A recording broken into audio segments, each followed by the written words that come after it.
I used to sit at my desk and wait for motivation, wait to feel ready, wait for the right mood to show up so I could do the work that mattered.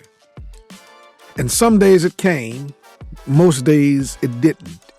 And I kept thinking, what's wrong with me? Why can't I just focus?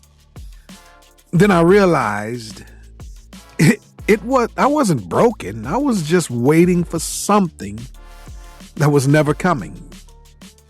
Focus is not a mood, it's a system. And once I built the system, I stopped waiting.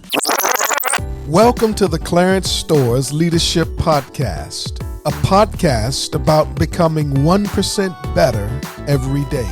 And now your host, yours truly, Clarence Stowers.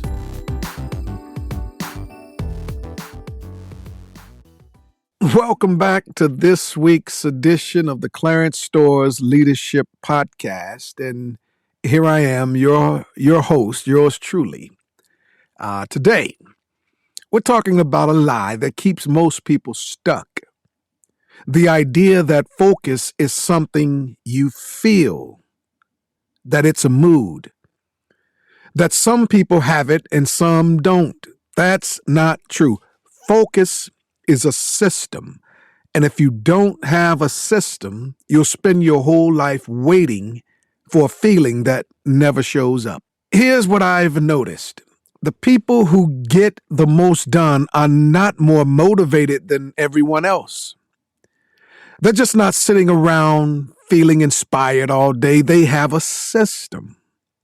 They show up at the same time. They work in the same place.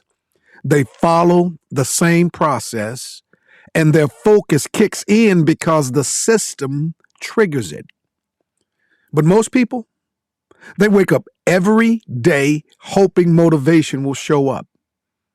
And when it doesn't, they think something's wrong with them. Nothing is wrong with you. You just don't have a system.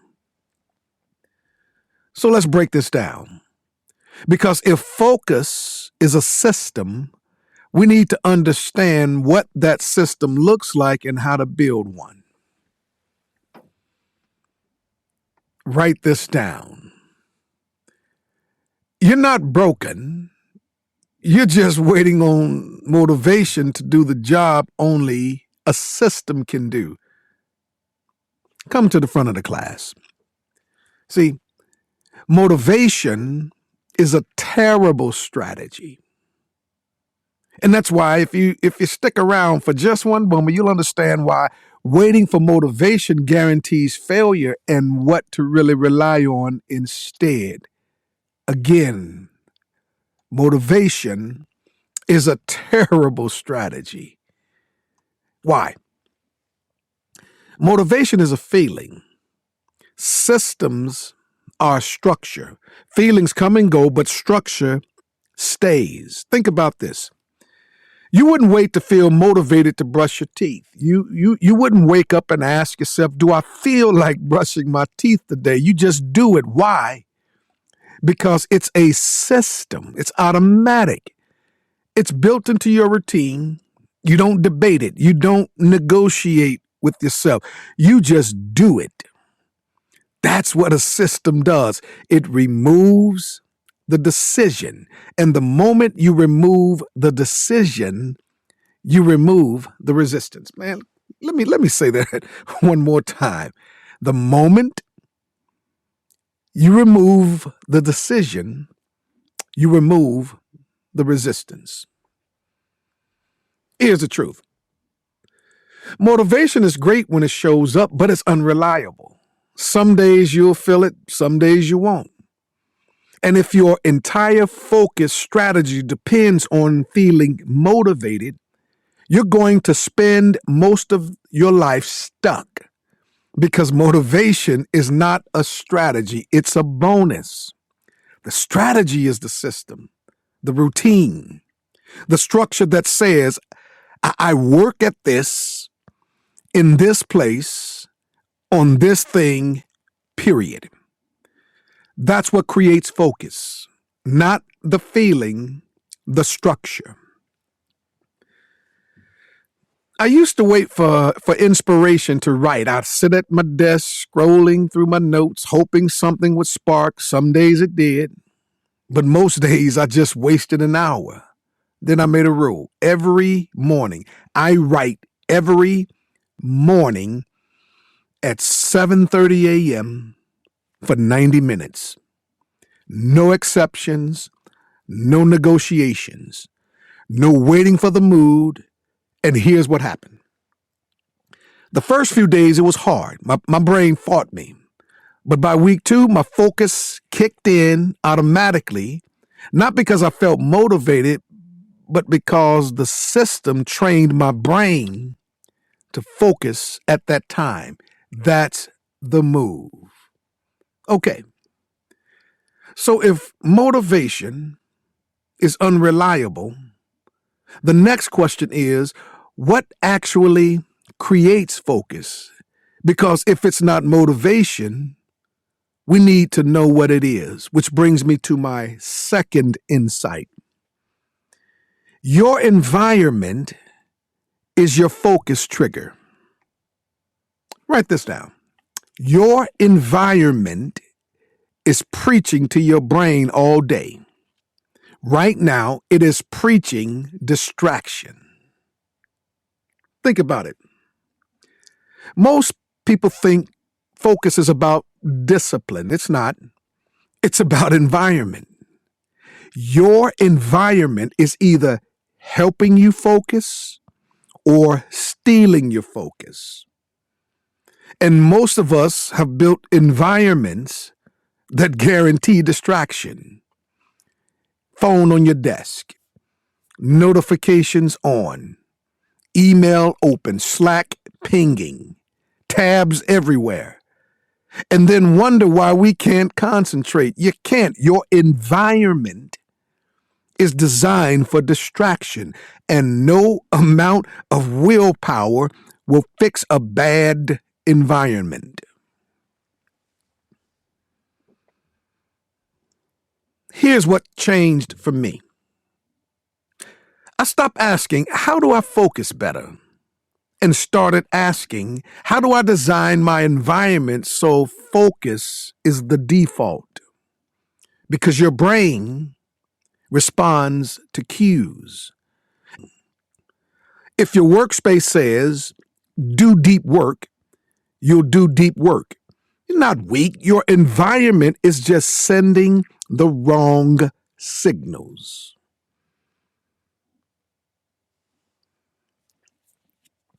I used to try to write at our kitchen table. It's right off our family room, early in the morning. Same table where I ate breakfast, checked emails, scrolled Instagram, had meetings. And every time I sat down to write, my brain didn't know what mode to be in. So I'd sit there for 20 minutes trying to focus, trying to force focus. Never worked. Then I moved to a different room, just one room, same desk, same chair, but that space was only for writing, nothing else. And suddenly, focus got easier. Not because I got more discipline, but because my environment gave my brain one signal. This is where we write. That's it. So here's the reality. Your environment controls your behavior more than your intentions do. If you want to focus, you need to design an environment that makes focus easy and distraction hard. This means phone out of sight, notifications off, one tab open, dedicated workspace if possible. And if you can't change your physical environment, change your digital space. Close everything except the one thing you're working on. Because every tab opened is a signal to your brain. You could be doing something else, and your brain will take that invitation every single time. So now we know the problem. You're relying on motivation instead of systems, and your environment is working against you instead of for you. The question is, what do you actually do about it? Which brings me to my third and final insight, the 90-minute focus block. Write this down. Give me one protected 90-minute block, and I will prove to you that focus is a system and not a mood. Now, if you lean into this and apply it, you'll walk away with a single practice that will prove focus is a system and not a mood. Here's what I want you to do this week. Not someday, this week. Block 90 minutes on your calendar. Pick one. And for 90 minutes, no phone, you do that task. No tabs, no Slack, no email, no Instagram, no TikTok, just the work. That's it. 90 minutes, one task, no distractions. And by the end of it, you'll have proof that focus is not a mood, it's a system, and the system works. Here's how you set it up. First, pick your time. When is your brain sharpest? For most people, it's the morning. For some, it's late afternoon. Pick the time when you have the most mental energy. Second, block it on your calendar like it's a meeting. Treat it like it's non-negotiable. Third, set up your environment. Phone in another room, one tab open, water nearby, everything else closed. And then fourthly, set a timer for 90 minutes. And fifth, start. Don't wait to feel ready, just start. The focus will come, not immediately, but now here's what happens. First 10 minutes, your brain will resist. It'll want to check your phone. It will want to open another tab. It will tell you you're not in the mood. Ignore it. By minute 15, you'll start settling in. By minute 30, you'll be in a flow. By minute 60, you'll be dropping your best work. And by minute 90, you'll realize something powerful. Focus was never the problem. The system was. You didn't need to feel motivated. You just needed structure. And once you prove that to yourself over time, you'll never go back to waiting for the mood. And here's the best part. Once you do this, you'll want to do it again, because you'll taste what it's like to do work that actually matters at the speed you're capable of. No interruptions, no half focus, just deep, meaningful work. And you'll start protecting that block like it's sacred, because it is. That 90 minutes is where your best work happens, not when you feel like it, but when the system says it's time. So let's frame this. Let's put a frame around this picture, this bigger picture. This is not about working more. This is about working better. You have work to do, work that matters, work that requires your full attention. And the question is,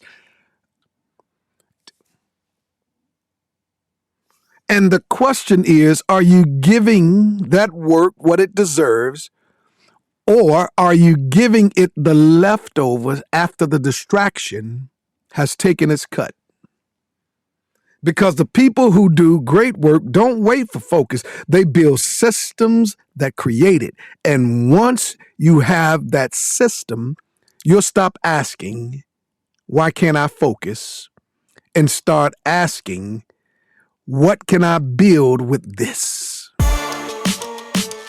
So let me bring it home. You're not waiting for motivation. You're waiting for a system that does not require it. And the truth is, motivation will never be reliable. Some days you'll feel it, some days you won't. But a system works whether you feel like it or not. It works when you're tired. It works when you're distracted. It works when life is loud.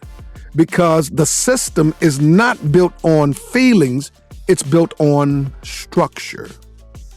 And structure is what creates focus, not the mood, not the feeling, the system. So stop waiting. Build the system, block the time, set up the environment, do the work, and prove to yourself once and for all that focus is not a mood, it's a choice, and you get to make it. Talk back to me. I want to know what happens when you do your 90-minute focus block this week. What tasks did you choose? What did you notice? Did your focus show up? Drop it in the comments or wherever you're listening, or send me a note on all social media platforms. I read everything, and I genuinely want to know how this works for you. And if this landed today, this topic, this podcast episode landed, if it landed today, hit subscribe.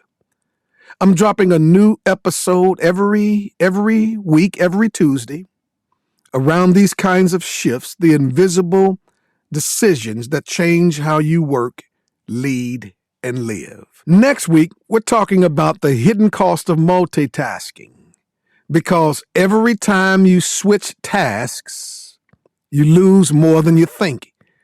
We're going deep on the science and the solution. I'll see you the next time. You've been listening to the Clarence Stowers Leadership Podcast.